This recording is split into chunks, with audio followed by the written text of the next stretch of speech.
So inshallah. Oh, someone is recording. Yeah, I'm recording it. Alhamdulillah. Okay, alhamdulillah. As suggested by Sister Sham, we should start the meeting on Quran. So I want to start with Ayat al-Kursi because it's the greatest verse in the Quran. So I'll recite the verse, and inshallah you guys listen to it. And we'll start with this holy verse, inshallah. أعوذ بالله من الشيطان الرجيم بسم الله الرحمن الرحيم الله لا إله إلا هو الحي القيوم لا تأخذه سنة ولا نوم له ما في السماوات وما في الأرض من ذا الذي يشفع عنده إلا بإذنه يعلم ما بين أيديهم وما خلفهم ولا يحيطون بشيء من علمه إلا بما شاء وسع كرسيه السماوات والأرض ولا يؤوده حفظهما وهو العلي العظيم. صدق الله العظيم. صدق الله العظيم is not from the Sunnah, by the way. It's one of the accepted bid'ah in Islam. So I want to just let you guys know the program of tonight, inshallah. First of all, we have a lecture by our beloved sister in Islam, Sister Lobna Mulla. She's very known in our community, mashallah, very active. And we will have 2 activities after that. And we will have the last activity to be Islamic questions, and we'll have prizes for the winners, inshallah. So you have to stay till the end, inshallah. And does the speakers with us yet? Not yet. She'll be joining us soon. She's praying Maghrib right now. So if you guys haven't prayed Maghrib, please pray Maghrib because this is a long program. And also, it's a long program, and Salat al-Maghrib is way more important than this program entirely. Absolutely. Yeah. Alhamdulillah. So for the time being, I wanna talk about something. Not only me, I want everyone. How long will it last? It will last about at least 2 hours or 2.5 hours. This program will be fun and very beneficial as well. So promise you that, inshallah. For the time being, I want to talk about some takeaways from this lockdown that we've been into. Something that we're not used to, something probably never ever happened to any person in this meeting or any person ever.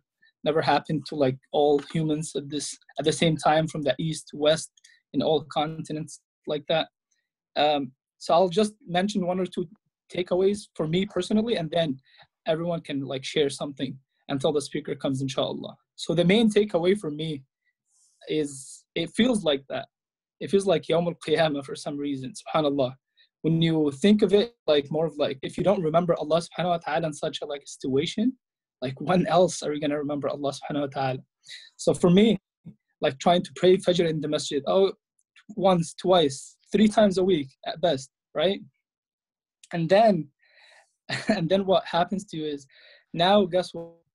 I didn't push myself enough, and now the masjid is completely closed. Salat al-Jum'ah, I went like late the last 2 times before this lockdown. Now I can't even go to Jum'ah. It feels like your deeds are over, like your chance is over. And exactly what's going to happen when the day of judgment happens, right? Khalas, and our day of judgment personally for every individual is when we die.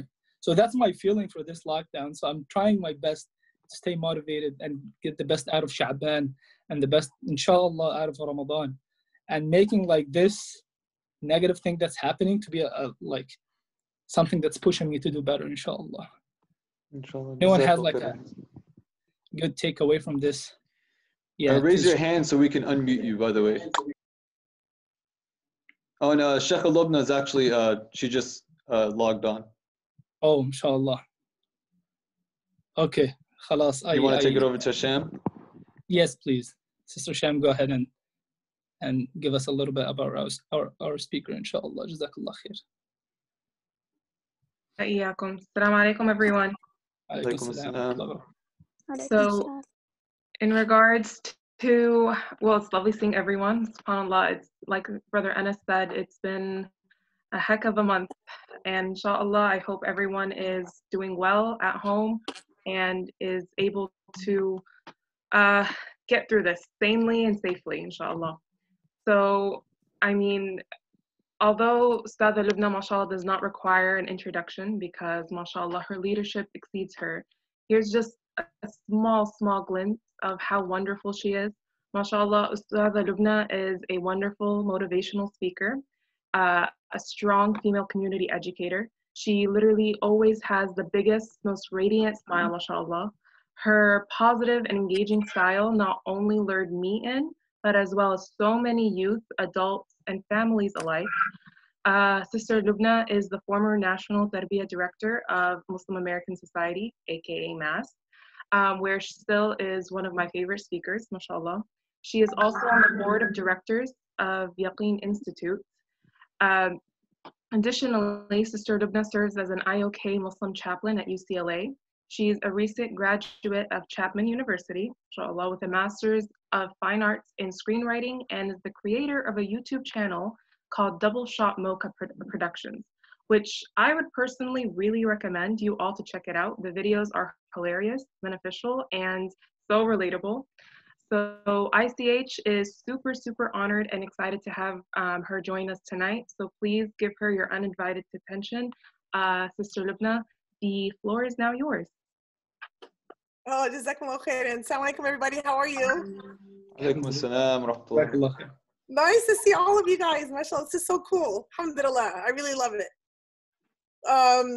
You know, what's interesting, I'll get started. Bismillah wa salatu wa salam ala Rasulullah.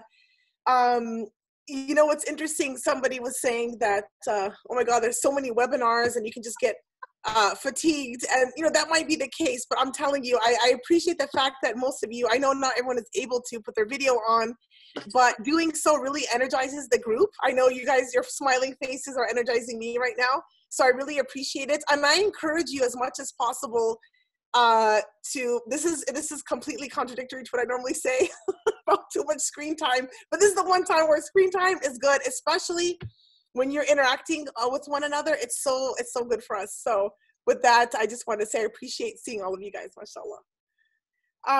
So what we wanted to talk about was, you know, making the most of our Ramadan in this time. And I think a lot of us that have some time now to let that soak in, that wow, this Ramadan will be very different, right? Different is the key word. This is the concept that we want to embrace. Different. You know, how will it impact us? How will it turn out? Really, it's up to Allah subhanahu wa ta'ala, and partly our mindset, because, you know, I've heard some people say, you know, don't tell me that this might be, you know, some people say this is going to be the best Ramadan ever, right? And others have said, don't tell me that, you know, my whole life I've been going to the masjid and we have iftar. And you know what? I can't take away anybody's feeling. Like, we can't force a feeling upon anyone.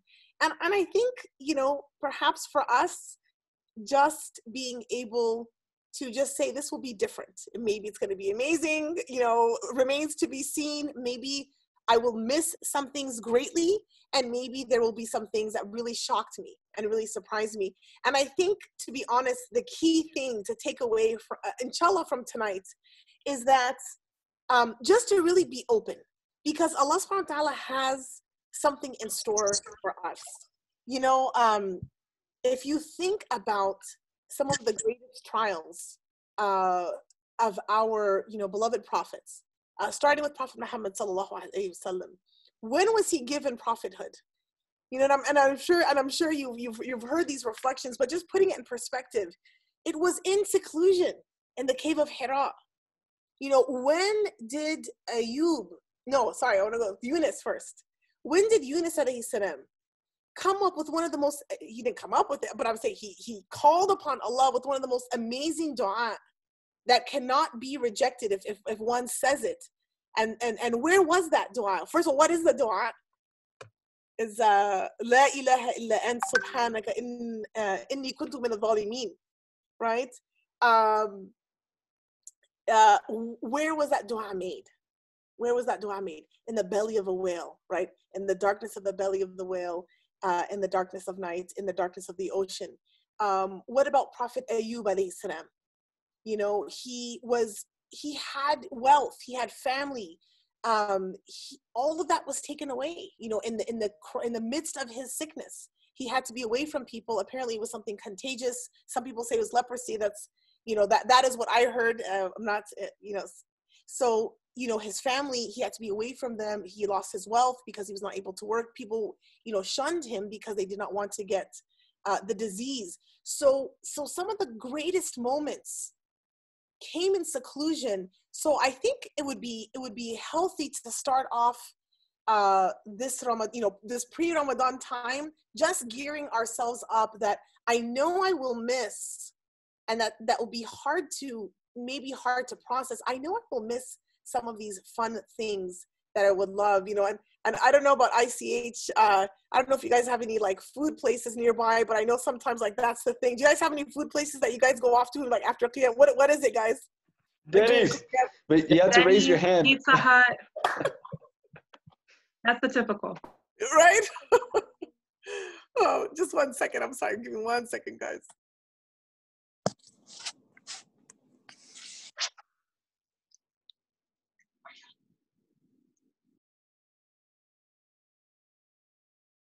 By the way, guys, if you guys want to contribute to the discussion, you need to raise your hand and then I have to unmute you.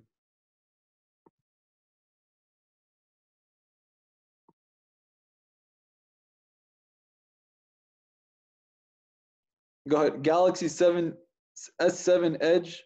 Your hand is raised. Can you change your name also and you can talk? Yeah. I go to for the place that I go to eat, I go to New York Pizza Place Factory. It's a halal. That's cool, mashallah. Thank you.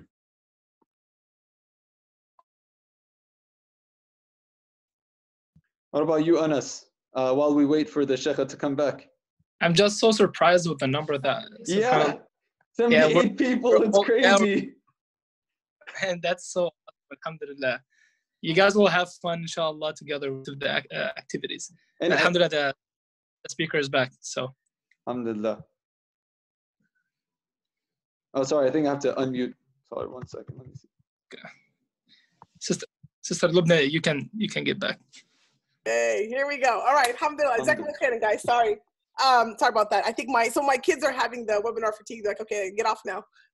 Sorry, apologize. But yeah, right. So those are experiences to be had, you know, some of those things that we're used to doing together during Ramadan. And I think honestly, like that's a cool thing. That's nothing to, that's a cool thing, right? When we have those special memories of meeting certain people or having certain routines, like taking a break during Qiyam or doing something after Taraweeh. So there's definitely things that we lost, and just being able to put our trust in Allah subhanahu wa ta'ala that, you know, even though these big social aspects are being taken away, we don't know what Allah subhanahu wa ta'ala will replace it with. So I think just starting off the night by reminding, ourselves of that. And the second thing that I would think take into consideration this Ramadan is what goals can you set for yourself? You know, so let's say, for example, you know, you pray Taraweeh because, alhamdulillah, you go to the masjid.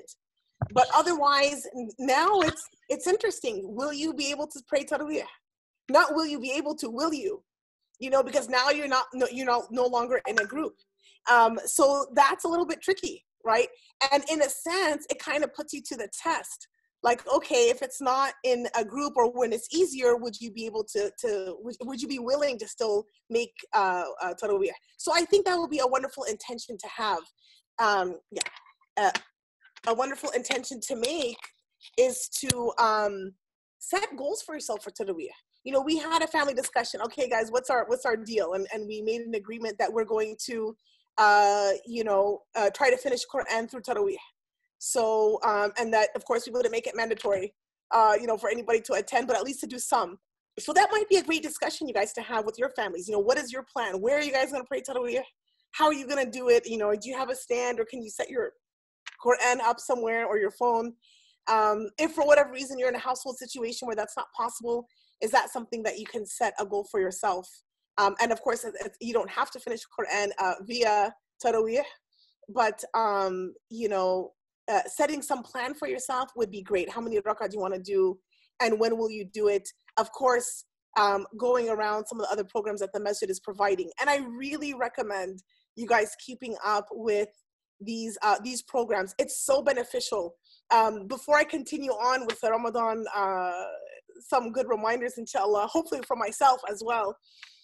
There is something very powerful in the science of smiling. You know, we know Prophet Muhammad ﷺ, he told us that, you know, smiling in the face of your brother or sister is charity. You know, why is it charity? Why is that like giving somebody something? Because you're literally giving somebody the gift of like positive vibes, right? A good feeling. Like honestly, like seeing all your faces, it's uplifting me. Alhamdulillah. Some of the science behind a smile is that when you smile, even if you, let's say you don't feel your best, like you don't feel super happy, but okay, you can muster up a smile. Doing so actually releases happy chemicals in your brain. And we are creatures that, you know, we like to mimic. So one of the most emotions that we mimic is smiling, which is so cool. So, you know, me seeing you smile makes me want to smile. And then you seeing that makes you happy too. So it's like amazing. It's like feel-good chemicals is being released all over the place. So, you know, even though we're not going to be able to be in person because we're doing this to help save the world by not transmitting disease but back and forth to one another, know that you're doing that good deed. Know that that's a good deed in and of itself, staying away from something that's halal and beautiful to Allah subhanahu wa ta'ala, but for the sake of, you know, keeping healthy. That's a good thing, but then not overlooking the value of these virtual connections. They're actually real connections, but via the web. Not looking down upon them. They're really a great tool, and it's all we have, to be honest, in terms of social connection. And it's super, super important. The more that you guys can engage, inshallah, the more you can benefit from the social experience. With that being said, you know, this is a great month for us to connect with Quran. This is a great month in the month in which Quran was revealed to our beloved Prophet Muhammad sallallahu alaihi wasallam, and in which every year he would review it with Sayyidina Jibreel, the angel Jibreel. He would review Quran. So this is the month of Quran. I would make a goal for yourself. So some of you like are hafid of Quran or hafid of Quran. You guys have memorized it. Some of you maybe are still learning. So even just making that effort in reading a Quran in Arabic, you know, if it's a breeze for you, mashallah, to just fly through Quran, then maybe spending time going through some of its meaning. You know, for some, maybe it's hard for you to focus. Some people do have a tough time focusing and reading Quran and spending, you know, a long time engaging. Or we may be in a situation where you have young children, or you have young siblings, or you have something else that prevents you from making this goal of finishing the entire Quran. Know that if you have some duty or responsibility, whether that's helping to take care of a child or a parent or what have you, that takes away from your time, wallahi, this is still considered ibadah and considered worship.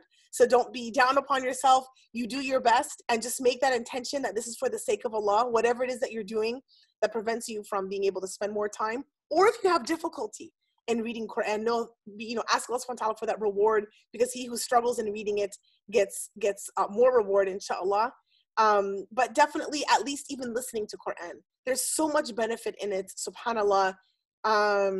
You know, the ayah where Allah subhanahu wa ta'ala reminds us that أَلَا بِذِكْرِ اللَّهِ تَطْمَئِنَّ الْقُلُوبِ, that verily with the remembrance of Allah do hearts find rest. It really is a calming, beautiful thing. So the more we can engage in Quran, whether it's tafsir or reading it or listening to it, don't downplay it. Really, it's a great opportunity. And to be honest, it's a great way. Like I'm sure there's some point in the day that I definitely reach that point, or part of the day where your brain is turned off, like you can't do anything.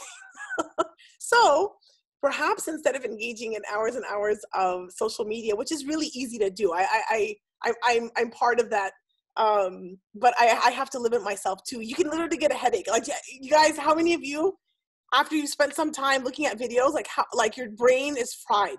your eye, like, I don't know, you have a headache and you're just like overwhelmed, right? Yes, me too. Like, yes, me too. So there's no shame in that. So I think acknowledge that early on and space it out. Use it as a break.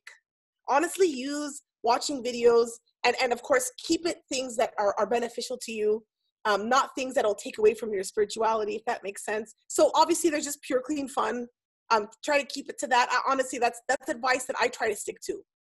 You know, the more, you know, things that are just super mean that's online or really demeaning or degrading, or if it has a lot of curse words, or if it has things that are not really, you're like, I probably wouldn't show my sheikh or my youth group leader or my parents.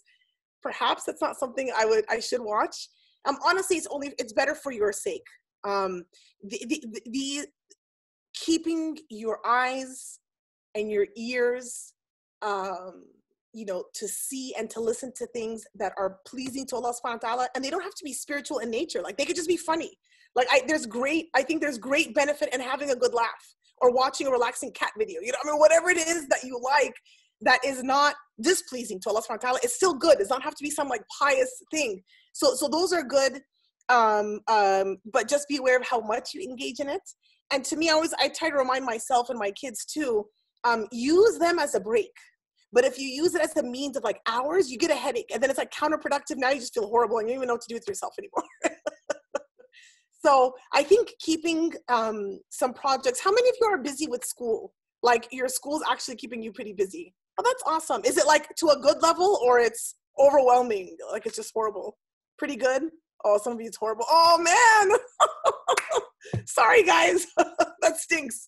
But thanks for the thumbs up and thumb. Yeah, it's hard. So to be honest, I kind of lean towards, I feel for you, because it does stink to have something looming over your head. But in some way, inshallah, you know, really ask Allah subhanahu wa ta'ala to make fasting easy for you. And I do think that's some kind of a benefit, that at least we have something to keep us engaged. I don't want to say at least, because I always tell people don't at least positivity on other people, but hopefully maybe you can internalize that you don't have an entire day completely free where you can kind of go nuts, because too much free time that is not structured, or you don't have enough activities that you can kind of go to, whether it's talking to your friend or doing something that makes you happy, that's physical, you know, whether it's going for a walk or doing some kind of project or painting. I don't know what your hobbies are, but I would, you know, other than school, I would also focus on some positive things that you can do, that you can have energy for during Ramadan, so that your mind kind of doesn't go like turn into mush. And you know, another nice thing too, I was actually talking about this with my family as well. So absolutely, you know, focusing on Taraweeh, having a plan for it, having a plan for Quran, having a plan for the way that you kind of relax, you know, and watching videos, having a plan so it doesn't get out of hand. I would also look for things that inspire you. You know, there's a lot of good content that's out there, a little bit on the heavier side and some more on the light. So I don't know if any of you, if you haven't gotten into Arturo or to Osman, I think those are pretty cool. I don't know. I think those are pretty cool. You don't want to do that where it's taking you away from, please don't watch it during Taraweeh time. It really push yourselves, you know. But you know, if you need a break, that is like, those are kind of cool, because it does always constantly remind you about like the power of Allah subhanahu wa ta'ala and the power of da'wah and the power of doing things with sincerity and not for power. I think it's super cool. Like, those are cool things. Also, Yaqeen Institute has a lot, you know, beautiful series. You know, they have like the first series that are on, you know, certain things that happened first in the time of the Prophet Muhammad ﷺ or first in Islamic history. That's a great series.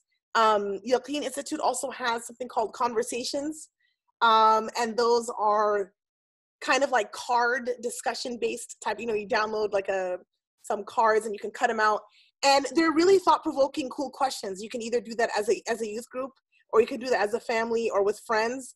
So you know, just basically having a list of things for you to do that are productive. And I say that with a grain of salt, because there can be this overwhelming guilt and burden of productivity too. And I definitely wanted to address that. So I'm just throwing things in case you have so much time on your hands that you're feeling, I need more things to do. But if you already have, you know, a lot of things to do for school, and then you're like, you know what, with Ramadan coming up, I'm feeling overwhelmed. You don't have to overburden yourself by feeling, oh, I should be learning this thing, I should be memorizing, and I should be feeling spiritual all over the place by doing all these things. That can be counterproductive, because feeling guilty leads to not wanting to do, not feeling good enough. And when you're not feeling good enough, it's hard for you to become motivated to actually do anything. So then in the end, you do nothing. So just keeping in mind, alhamdulillah, there's a lot of opportunities for all kinds of webinars and classes and spiritual activities, light and kind of heavier, in case you want to do them, and that they're out there as a resource for you. So hopefully not as a pressure, but more as a resource, inshallah. But being able, to kind of have some planned ways of entertainment is a good thing, halal entertainment. And I say that because, again, keeping your heart clean is a great way to come out of Ramadan a winner. If there are things that you used to watch or do, or ways that you spent your time that is not really beneficial. There's something called wasting time, that's one thing. But then there's something when you're engaged in an activity that brings you down, either mentally or it brings you back. Like, okay, I'm starting to like something that is really displeasing to Allah subhanahu wa ta'ala. Or, I'm engaging with friends that are encouraging me to not do the right things. Those are things that you definitely want to enter Ramadan very conscious of, and you want to avoid those things. And then even better than that, being able to use Ramadan, this kind of seclusion in a sense, as an opportunity for you to really think about yourself in a positive way. So I think there's this really interesting balance that we need to find, is how can I review myself, because we have a lot of time. I shouldn't say a lot of time. Some of us don't have a lot of time. Maybe more time than we used to while we're not engaged socially, right? Because of the fact that we're not in school. And so we kind of have more downtime. I wonder, how can we reflect upon ourselves in a way in which we can say, you know what, I would like to be more patient with my parents, or I would like to improve my salah. I would like to improve my good feeling towards other people. Like when I see something good happen to a friend or someone even that I don't like, that's even a bigger test. Somebody, they get into that program you wanted to get into, or they're doing something that, that you like, but you don't really like them. They're not mean to you, but you just don't like them. Can I be happy for them? Are there things that I need to work on myself and at the same time not feel guilty while I'm trying to look at myself? Does that make sense? So basically taking an evaluation of yourself, this is a great time in Ramadan, because there's more, you're hungry, right? And that hunger, yes, at sometimes it does make you more grumpy and makes you snap at people. And hopefully we limit that and remind ourselves not to do that. But it does make us more vulnerable, where we'll remember that, wow, Allah subhanahu wa ta'ala gave us so much. And look how I'm waiting all day just to take that sip of water, just to take that morsel. And after that, I'm pretty much satisfied. After that, we're just enjoying, right? Inshallah. So, being able to use this opportunity of fasting, of being vulnerable with Allah subhanahu wa ta'ala, to say, you know what, how can I be better? How can, what are the ways in which I can improve myself? And in thinking about those things, I'm not guilting myself to the point of like, well, wow, I'm never going to be able to do this because I always mess up. I always try and I don't make it, or I always fall back into this bad habit. So there's no point. Being merciful with yourself, because Allah subhanahu wa ta'ala is infinitely merciful. He is, he owns mercy. So how can we not be merciful to ourselves when Allah subhanahu wa ta'ala has already promised us that when we make mistakes, but we have sincere repentance, like we sincerely feel bad about what we've done, right? And we make the intention not to do the same bad deed again, yet we keep doing it, right? Allah subhanahu wa ta'ala will still forgive us as long as we go through that process with sincerity. Like you sincerely intended not to do this thing, and you asked Allah for forgiveness, and you tried not to do it, but you made the same mistake. Allah subhanahu wa ta'ala will forgive you, and He will never get bored of forgiving you so long as you keep returning back to Him. So hopefully keeping that balance and asking ourselves, how can I improve? And how can I be, patient with myself as I'm trying to improve? And that reminds me of the dua that Prophet Muhammad ﷺ, that he, when he shared, when he held Mu'adh's hand and he said, I love you. SubhanAllah, he's teaching him a dua, and look how he taught it. You know, he grabbed his hands and he said, I love you. And he says, say this dua after every salah. Say this dua after every prayer. And he says, Allahumma inni, Allahumma a'inna ala dhikrika wa shukrika wa husna ibadatik. Allahumma a'inna ala dhikrika wa shukrika wa husna ibadatik. Oh Allah, I ask you for assistance in improving my remembrance of you, my gratitude towards you, and beautifying my worship. In remembering you, in my gratitude towards you, and improving my worship. What else does Allah subhanahu wa ta'ala want from us other than those things? To remember him, right? And to be grateful to him, and then to beautify our worship. So isn't that cool that even when you're trying to do things pleasing to Allah subhanahu wa ta'ala, and either you don't like doing it, or either that you have difficulty in doing it, or you keep making a mistake, you can ask Allah for help in that very thing. So I thought that's something very special to remember, inshallah. And one final thought that I wanted to share in making the most of this Ramadan is a cool thought that I learned about nothingness. You know, when you think of the desert, when you see the desert, it looks like a big amount of nothingness, just hot, sand.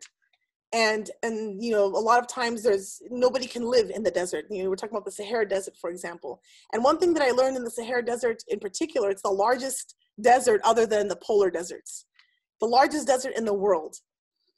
And there's parts where only some insects live, some plants that have just adapted to the area, but it's so hot, over 115 degrees at times.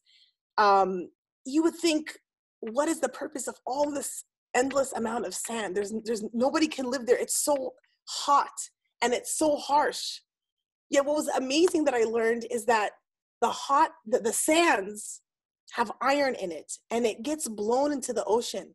And there's one element, little science fact, there's one element that the ocean does not have, it cannot get from itself, and that is iron.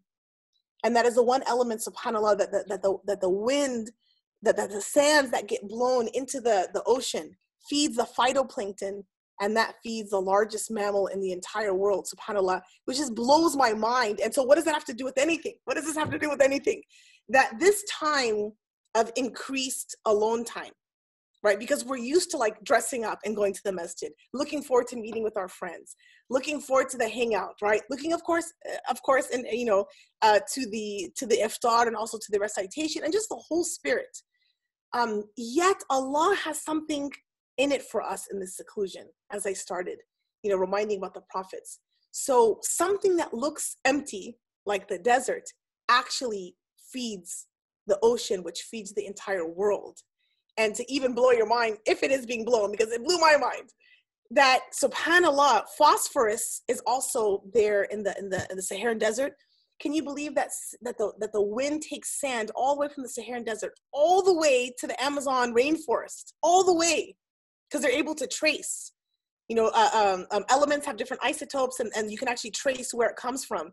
And the exact amount of phosphorus that gets leaked out from all the rain in the rainforest, subhanAllah, that exact amount gets replenished by the sand from the Sahara Desert. So something that seems empty, like this seclusion, like this quarantine, can actually feed your spirit, feed your soul in a way that you didn't imagine, because Allah knows best. Not going to say that it's going to be amazing, but we don't know. We should trust in Allah subhanahu wa ta'ala that He may show us something that we didn't expect. Just like He tells us in the Quran in Surah At-Talaq. It's interesting that He says, وَمَن يَتَّقِ اللَّهَ يَجْعَلْ لَهُ مَخْرَجًا. Whoever has taqwa, whoever has God consciousness, Allah will make a way out for him from a difficult situation, right? And not only that, وَيَرْزُقْهُ مِنْ حَيْثُ لَا يَحْتَسِبْ, and will provide rizq from a place he would have never imagined. وَمَن يَتَوَكَّلْ عَلَى اللَّهِ فَهُوَ حَسْبُهُ, and whoever puts his trust in Allah, Allah is enough for him. So going into Ramadan thinking, this is going to be very different. I'm not sure how it's going to turn out, but I trust you, Ya Allah, because you are able to get us out of a bad situation. You are able to give us rizq from a place we would have never imagined. You are able to make it amazing, even though we're not sure how it's going to turn out. So hopefully going in with that feeling hopefully that kind of sets us up for some positive thinking about this Ramadan, inshallah. Jazakumullah khair. Yeah. For anyone that has a question, please raise your hand, and then the host and the co-host will unmute you, and you can ask your question, inshallah. Also, if I can say, please follow us on Instagram for all of our future events and what we do at Islamic Center of Hawthorne. Alhamdulillah, we have a youth camp coming up in October. Nice. So yeah, that's all I wanted to say. That's exciting. That's something to look forward to, mashallah. That's great. Galaxy S7 can. You can, oops. Galaxy S7, you can talk now. Assalamu alaikum. Wa alaikum assalam. Okay. Subhanallah, you answered my question before you answered actually a worry of mine before I even said anything, which was obviously about, yes, the Taraweeh. I was actually concerned about the Taraweeh this year regarding like how, like, because when you're in, because honestly, when you're in Jama'ah, you're used to having an imam that has memorized by memory like large part of the whole Quran, and they read it out, and it's easier because you just stand there in the back and you do the bowing and the ruku' and the sujood, and you go along with the imam, so it's much easier. But in Taraweeh, you have to start from the beginning of the Quran to the very end, or like, for example, in the first salah, first rak'ahs of Taraweeh I ever do, I read, obviously at first I started with Surah Al-Fatiha, but then I started with Surah Al-Baqarah, then I keep going to the very last surah, which I believe is the Falaq, right? That's how I should end by the end of Ramadan. And Nas, excuse me, I apologize. It's all good. That's how it should be, right? That's how, like, the way Taraweeh, the rhythm, or like yeah. Jazakallah khairan. So yeah, I mean, that's ideal, like because that way you're able to cover the whole Quran, but there's no pressure to do that, brother. If people are able to do that, covering the whole Quran from beginning to end would be excellent. But if people, maybe you're doing it on your own, you're not going to read you're just going to remember whatever surahs you have memorized, you can do that too, and that they're not in any, particular order. But of course, within one salah, the sunnah is to go in order in the Quran. But even if it's like, let's say you read, something from Surah Al-Baqarah, then something from Surah Al-Falaq, just in that one unit of Taraweeh.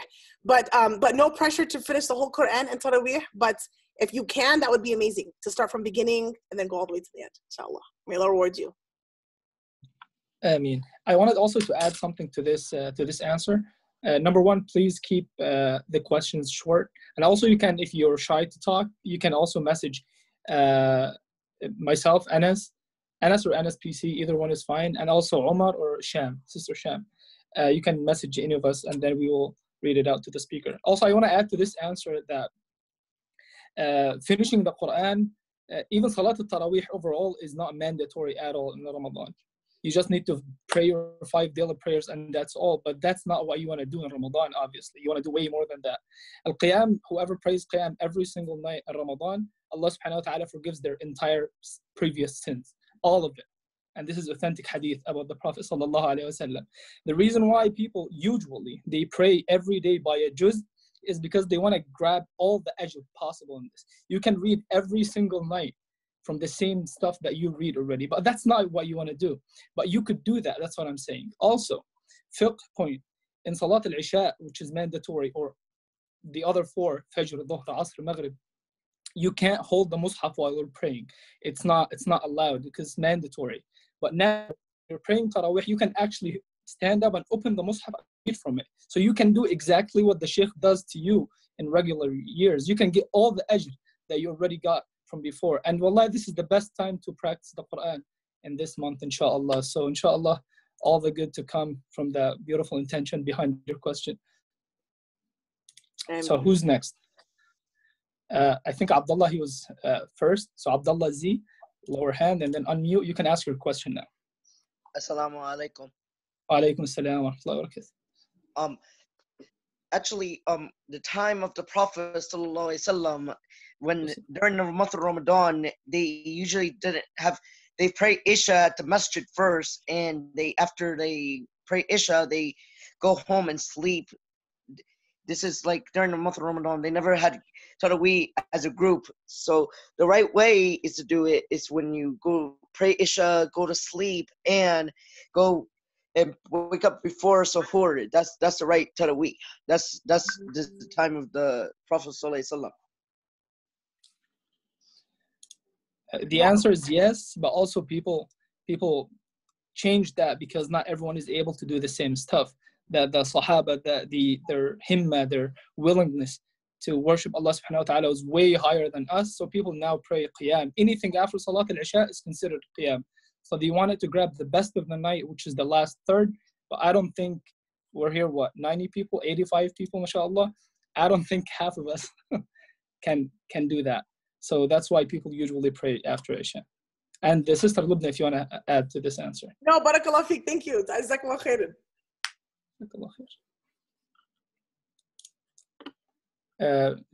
Brother Jerome, lower hand and unmute. You can ask now. No, I forgot it. Just skip me for right now. Inshallah. Who else? Who has a question? Raifa has a question. She rose her hand, but she didn't do it like through the Zoom. She just rose her hand through the camera. I don't see any hand here. Her name is Raifa. She did it physically. You can unmute it. You're a host too. Okay. Oh, here we go. 1 second. Oh, she's unmuted now. She can ask. Okay. Hi, guys. Assalamu alaikum. My name is Laifa. I'm not from California. But I was wanting to ask, isn't it true that in Ramadan, the ajr gets multiplied by, I don't know how much, but that's 70. 70. 70? Yeah. Okay, minimum. No. Thank you. Yeah.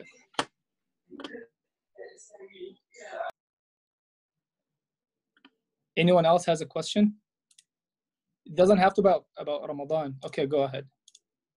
Fatima, you're unmuted now. Assalamu alaikum, Sister Lobna. Alaikum salam wa rahmatullahi wa barakatuh. So I had a question. I know we've been already talking about it a lot about the fatwa on, well, not the fatwa, but I guess the decision of not being allowed to pray behind an imam, behind a screen. I never really got like a clear explanation as to like why they came to that decision and if that will ever change, like halfway through Ramadan, for example, if anything were to change that answer. Yeah, so I wanted to know if you had any insights on that. You know, I'll definitely refer to Brother Enes, but you know, for the insights that I understood was that this is something that came up, subhanAllah, not only because of this, you know, web salah, that this issue was reviewed in the past due to, you know, how far out can people be removed from the imam and still be able to pray. So it's not a new question, and you know, from my understanding, it's the question. You know, the answer is there's a certain distance. So absolutely, a screen would include that it would not be valid to pray in that way. More than that, I don't have an answer, unfortunately. But it's not a new question. Subhanallah, it is an old question. So I don't believe that will change within Ramadan because again, it's something that's been reviewed in the past.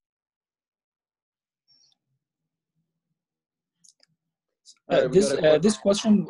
Okay, go for it. No, sorry. Go ahead.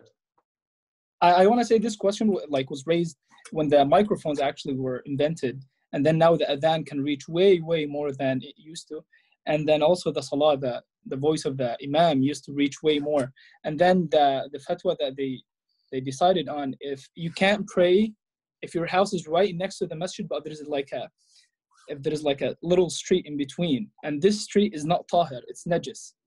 Like for example, dogs pee in the street, for example. You can't, or just walk actually. They can break your wudu too.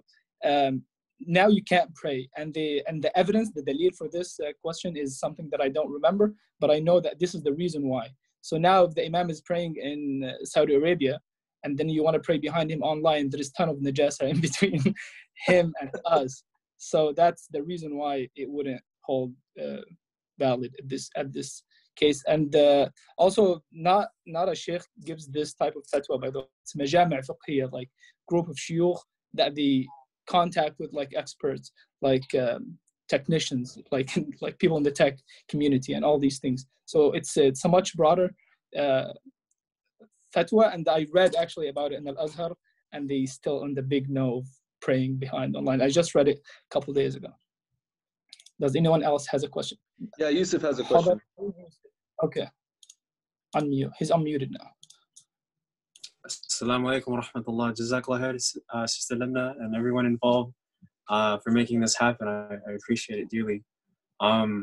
You talked about, I guess we could call it scholarship fatigue early on, about like how maybe there's a bunch of YouTube videos especially discussing this specific event and this time that we're in. My question is, how should we, for these videos that we might click watch later on, should we actually watch them later, or should we, yes, we should, but where do we draw the line between building up a bunch of archives of inventory of like videos we should watch later, and then keeping up to date with things that are going on now? How do you recommend we balance those two things? Yeah, Jazakallah khair. I think that's a great question because, again, there's that fine line between motivating yourself and pushing yourself towards content that's going to, remind you of Allah subhanahu wa ta'ala and remind you of the good things versus, oh man, I have all these things. I don't know if you're one of those people, but for some people having a list in their saved videos, it's like anxiety. It's like, oh, now I have to watch all these videos, right? So I think the beautiful thing is, definitely put it there if it doesn't cause you anxiety. Put it there, if you're feeling like, my mind, it's overloaded. I don't think I'll be able to absorb anything right now. Don't force yourself to watch now. It's fine to delay till later. And then that way, when you feel like you have time, or like, I remember that there was some good stuff. I'm going to review my list. I think go ahead and do so. But if it's like you almost feel this obligation to save anything that is spiritual and that looks somewhat interesting, if it just becomes like almost out of guilt or too much pressure, I don't want to say guilt, that's not the right word, but maybe pressure that's going to cause a lot of worry, then I wouldn't do that, if that makes sense. Right. So in other words, it's there for you to uplift you. We don't want it to pressure you, if that makes sense. So if you're in the mode where you're able to absorb, I would say, watch it. But if you're going to be able to absorb it later and it's not going to pressure you by having this big list of saved videos, then I would say go ahead and save it. But at the end of the day, you want it to be a source of inspiration and, inshallah, a good reminder and not a source of pressure, inshallah. Jazakallah. Well, yeah. We got the next hand raised by Haneen. Haneen, I'm going to unmute you now. You're unmuted, yeah.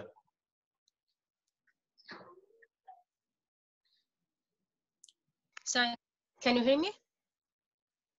Yes, we can hear you. This is something that I hear a lot, especially you, Sister Lobna, say to improve yourself, keep yourself connected with other people who are better than you or kind of the same level as you. So how do you see this from the other perspective?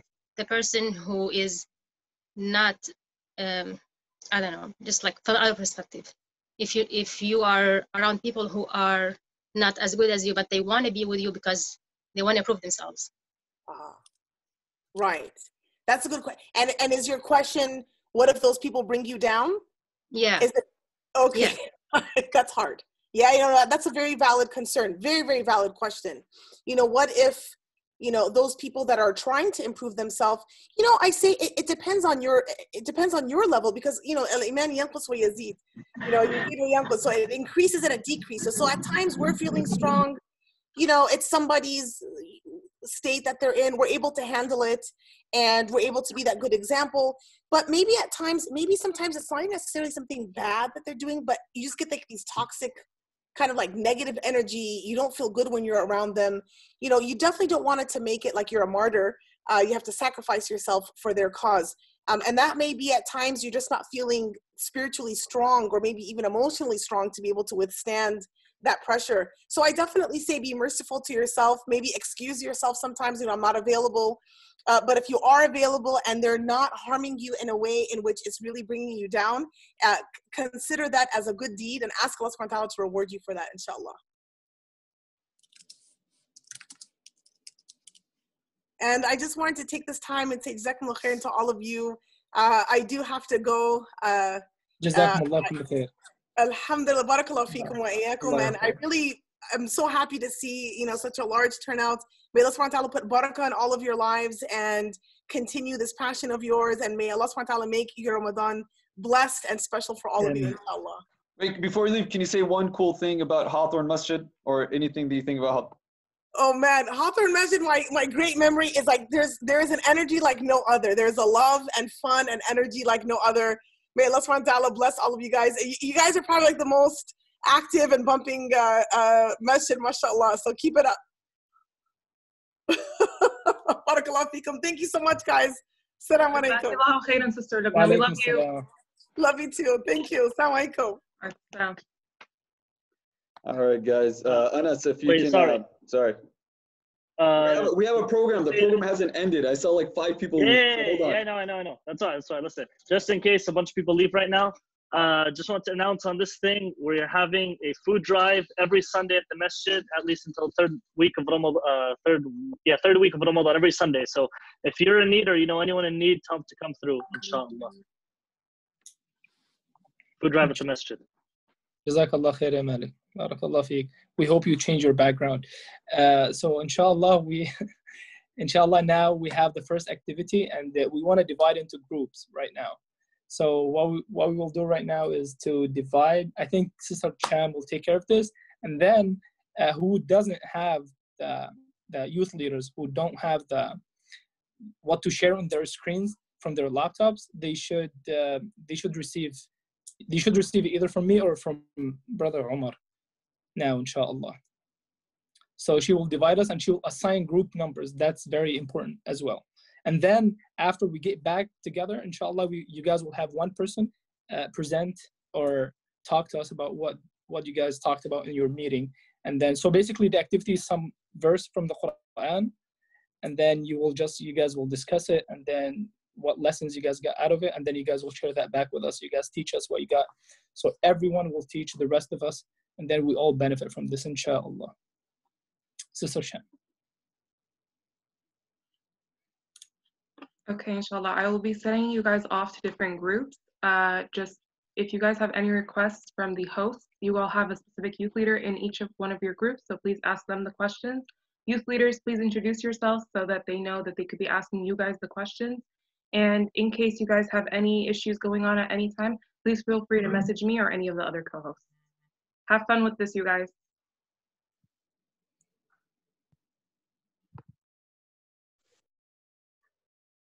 Oh, I'm gonna stop the recording. Sorry.